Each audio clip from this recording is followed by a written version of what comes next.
সীমান্তের শকুন এক্ষুনি ছিঁড়ে খাও আমাকে, হে আটলান্টিকের ঈগল শিগগির খুবলে খাও আমাকে, হে বৈকাল হ্রদের বাজ আছড়ে কামড়ে ছিন্ন ভিন্ন করো আমাকে। আমার রক্তরসে শুধু আজ অসহায়ত্ব আর অভাব। কাগজের কামলারা তাকে আদর করে নাম দিয়েছে মুদ্রাস্ফীতি।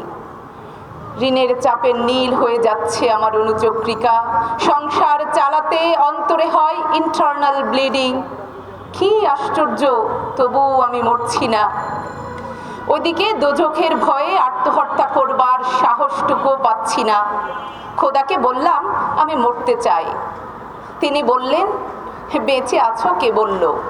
সহজসাধ্য উন্নয়নের সাক্ষী হিসাবে রাজা তোমাকে মমি করে রেখেছেন। বাজারে দীর্ঘশ্বাস ফেললে নাকি রাজ্যের ভীষণ বদনাম হয়। রাজারও মন খারাপ হয় খুব। হাদি ভাই তার এই কবিতার শেষ লাইনটি লিখেছিলেন যে দল বেঁধে হামলে পড়ো আমার বুকে, আমার রান থান চক্ষু কলিজা আজ সব তোমাদের গনিমতের মাল।